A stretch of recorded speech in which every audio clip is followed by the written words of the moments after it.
Сәлеметсіз бе, құрметті көрермен? Жақыныңызға өкпелі болсаңыз, бүгінгі видеоны соңына дейін тыңдаңыз.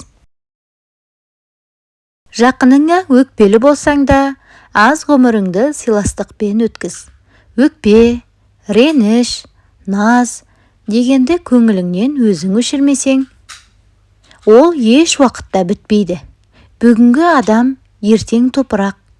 Бір үйде қанша жан барсың? Бәріңде бір-біріңе қонақсың. Сыйлассаң тіріңде сыйлас, өлген соң жыласпа. Қу тірліктің күйбеңімен уақыт зымырай береді. Ештеңе де дәл бүгінгідей қайталанбайды. Әр уақыттың, адамның да қадіріне жете біл. Тірі адамда мүмкіндік көп. Иіске, сүй, құшақта, аяла, бауырыңа бас. Әр секундыңды қимастарыңа арна. Себебі ешкім мәңгілік емес. Сондықтан мүмкіндік барда қимастарыңның ыстық құшағында еркеле. Алла адам баласына көп мүмкіндік және уақыт берді. Әр кездескенде жоғалтып аламау деп бауырыңа бас. Шын ықыласыңды көрсет.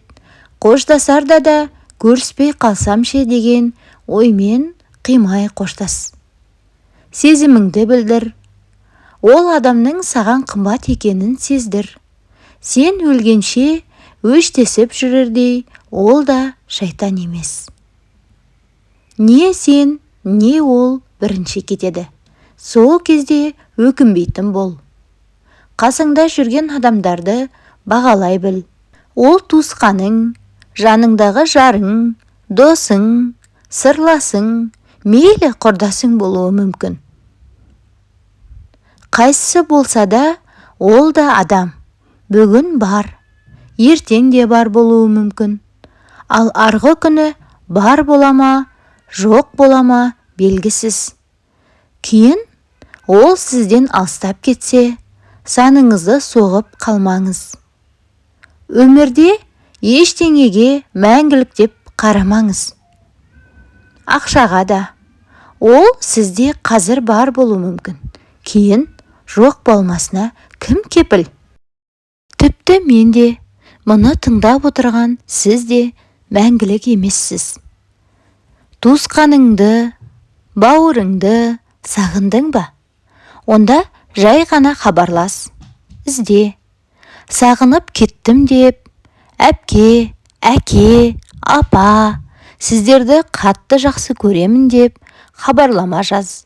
Кейін кеш болып қалмау үшін сезіміңді уақытында айтып үйрену керек.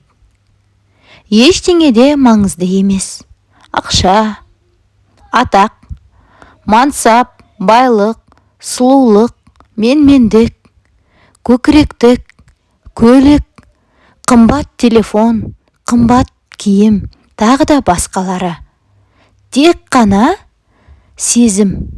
Ата-анаға, сүйген жарға, балаға, дос құрдасқа, бауырға, туысқанға, басқа да өміріңіздегі жақын да жанашыр адамдарға деген сезім маңызды. Сезім жақсы көру, сағыну, іздеу, ол үшін алаңдау, бауырмалдық, мейірімділік, адалдық, достық, махаббат болып жалғаса береді. Сезімсіз өмір бос өмір. Кейін бармағымызды тістеп қалмайық. Ешкімді өкпелетпей, ешкімді жамандамай, ешкімге өкпелемей, кек сақтамай жүргенге, сағына көріскенге, ойнап күліп, әзілдесіп жүргенге не жетсін шіркін. Өмірімізде ақшамыз көп болғанша, құлағанда демейтін, ауырғанда жүгіретін, жылағанда жұбататын, мұңайғанда күлдіртетін, қиналғанда көмектесетін жанашырымыз, жанымызда игі жақсыларымыз көп болсын. Адамдарға Сіз не берсеңіз, олар сізге оны екеселеп қайтарады. Сондықтан сыйлы болғыңыз келсе, сізді жақындарыңыздың, жанашыр жандардың іздегенін, сағынғанын қаласаңыз, ол іс-әрекетті алдымен өзіңіз жасаңыз. Көкейіңіздегі өзімшілдікті тыйыңыз. Өзіңіз бастаңыз. Өзі бірінші жазсын, алдымен өзі іздесін. Мені ешкім іздемейді. Неге? Мен оны іздеуім керек, дейсіз білемін. Кішірейгеннің абыройы тасады дейді. Сол үшін бірінші болып адамдарды қуантуға, жақсылық жасауға, жылы сөз айтуға, кешірім сұрауға, хабарласуға тырысайық. Бәлкім, сіздің бір ауыз жылы сөзіңіз оның бүкіл өмірін өзгертетін шығар. Ойланып көріңізші. Барды бағалайық.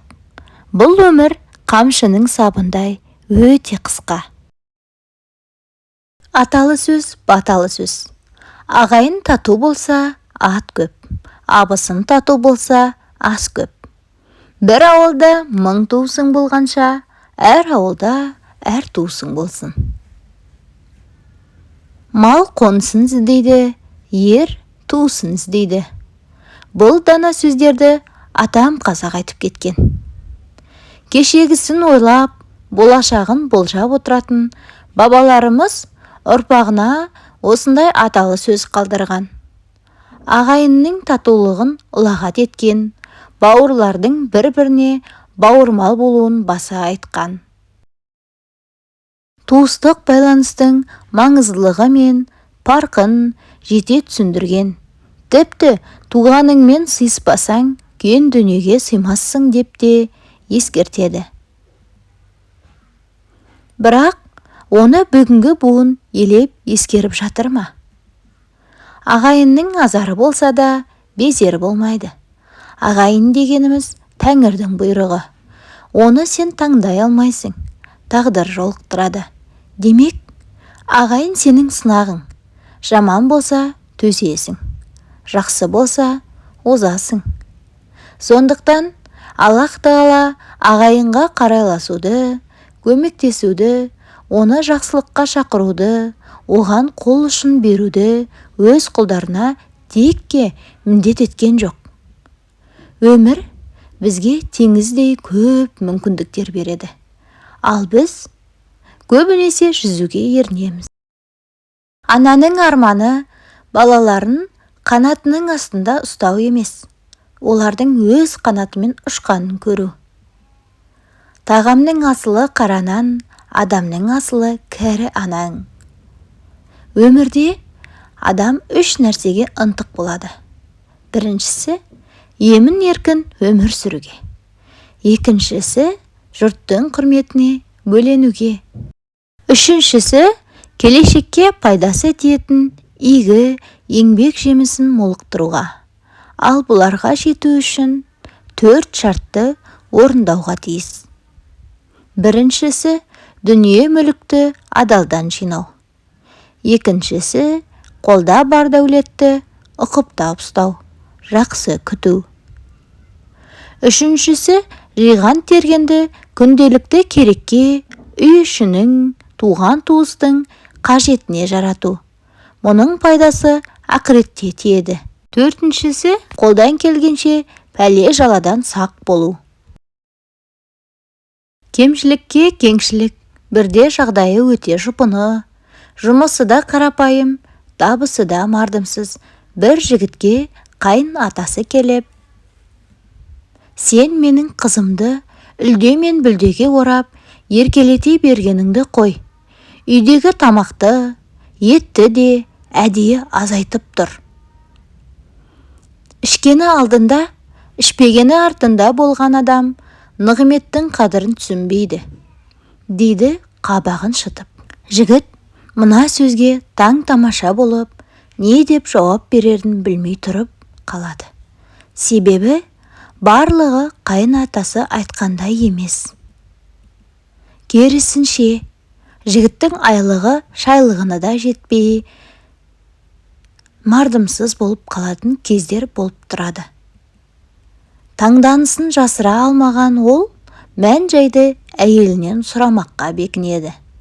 Сөйтсе, жұбайы төркініне барған сайын жағдайларың өте жақсы екенін, астак-төк ғұмыр кешіп жатқандарын айтып, ата-анасының алдына тосқан небір жылы жұмсағын жеуден бас тартып, тыйылып отыратын көрінеді. Әйелі бұл амалға күйеуінің абыройы үшін әрі тағдырына риза болғандығы себепті ғана барғандығын айтады. Қайын атасының алдында ыңғайсыз жағдайға қалдырған үшін күйеуінен кешірім сұрайды. Еркектің қара басын қадірлетіп, төрге сүйрейтін де, болмаса қор қылып, көрге сүйрейтін де әйел, ана.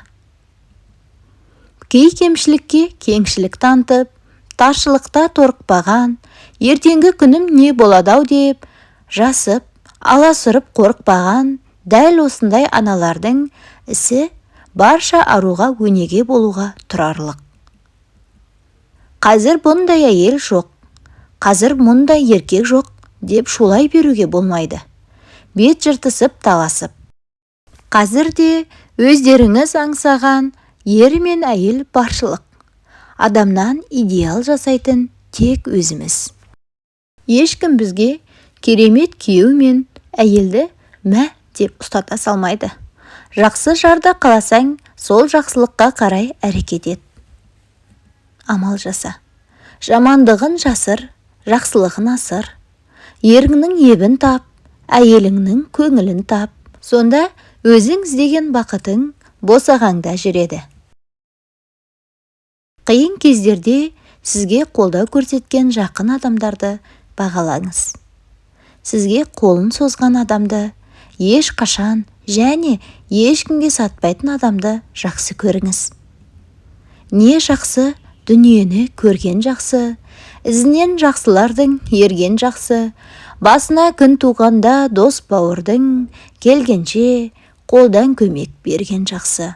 Алдыңа керек қылған әрбір істің, тигізбей жанға зиян жүрген жақсы, жалғайтын нұр бағыңды ұлың жақсы, кеңейтер өрісіңді қызың жақсы. Патшаның хан тағына отырғанда көретін әділдікті көзің жақсы. Өзгеге болам десең өнегелі, бола біл ең әуелі өзің жақсы. Қабақты түйіп алу басқаларға соғыс жариялағанмен тең. Мейлінше қабағымыз түйілмесе, мәселелер үйілмейді. Тілек, ықылас, ниет. Ниет қажеттілікті қанағаттандыру үшін әрекеттенуге және оған іштей ұмтылу. Тілек адамның бір іс әрекеті, ой пікірді іске асыруға ниет білдіруі. Адам тілегі арқылы алға қойған мақсатын іске асыруға жоспар құрып, әрекетке бағыт бағдар алады. Тілек іс әрекеттің бастау бұлағы. 7 күнге тілек, дүйсенбісін қазақтың дүниемен атаққа құнықпайтын ет. Сейсенбісін қазақтың сені және елшіңді ұлықтайтын ет. Сәрсенбісін қазақтың адал менен арамды сұрыптайтын ет. Бейсенбісін қазақтың нәпіл оразамен нәпсісін құрықтайтын ет. Жұма күнін қазақтың күпір сөйлеп күнәға былықпайтын ет. Сенбі күні қазақтың селтеңдеп босқа жүруді құлыптайтын ет. Жексенбісін қазақтың 7 күнге есеп беруді ұмытпайтын ет. 90 жастағы Регина Брет деген апамыздың өмірлік тәжірибесі мынандай екен. Күмәнданған кезде де алға қадам жасаған дұрыс. Өмір өте қысқа, кек алу секілді мәнсіз нәрселерге зая кетіруге болмайды. Ауырған кезіңде саған жұмыс орның емес, туыстарың мен достарың қамқорлық жасайды. Қарыздарыңды уақытында төле. Қаласаң да, Қаламасаң да бәрінің жеңімпазы бола алмайтыныңмен келіс. Біреумен бірге жыласаң да ішің кеңіп қалады. Алғашқы жалақыңнан бастап, әр жалақы сайын үнемдеп азда болса ақша жинап үйрен. Өткен өміріңді кешіру арқылы қазіргі өмірің жақсы болады. Өзіңді басқа адамдармен салыстырма. Олар өмірде талай нәрсені бастан өткерген болуы мүмкін, ал сен оны білмейсің. Кез келген құпия қатынастардан сақ бол. Құпиялар жақсылық бермейді. Бір сәтте бәрі өзгеруі мүмкін. Терең дем ал, тынышталасың. Әдемі және пайдалы деп атай алмайтын нәрселеріңнен еш өкінбестен тез құтыл. Әрбір кедергілер, тіпті өлуге таяп әрең қалған қиындықтардың өзі адамды күшті де қуатты етеді. Әрқашан бақытты, балалық шақпен өмір сүруге болады. Бірақ осы екінші балалық шағың тек өзіңе байланысты. Төсек орын жабдықтары мен іш киімдерің әрдайым әдемі сапалы маталардан болсын. Бір нәрсе дайындасаң, артығымен дайында. Қажет болып қалады. Қартайған кезіңде түрлі түсті киім кие алмай қаласың. Сондықтан батыл киініп үйрен. Сенің бақытыңа өзіңнен басқа ешкім жауап бермейді. Ештемеге уайымдама және де алаңдама. Уақыт бәрін жояды. Жақсы жағдайда да, жаман істе де өзгереді. Өзіңді тым байсалды қабылдама. Өмірді сонша терең зерттеудің қажеті жоқ. Қартаю, жастай өлгеннен гөрі жақсы. Сондықтан қарттықты да бағала. Ғажайыптарды жер-жердің бәрінен де табуға болады. Егер өз проблемаларыңды үйіп қойып, оларды басқалармен салыстырсаң, онда басқалардың үйілі тұрған проблемаларымен көрген бойда өз проблемаңды қайтарып алатының айдан анық. Қызғаныш деген ақмақ нәрсе. Сенде қажеттінің бәрі бар. Құрметті көрермен, ана тіліміздегі арнаны қолдай отырыңыз.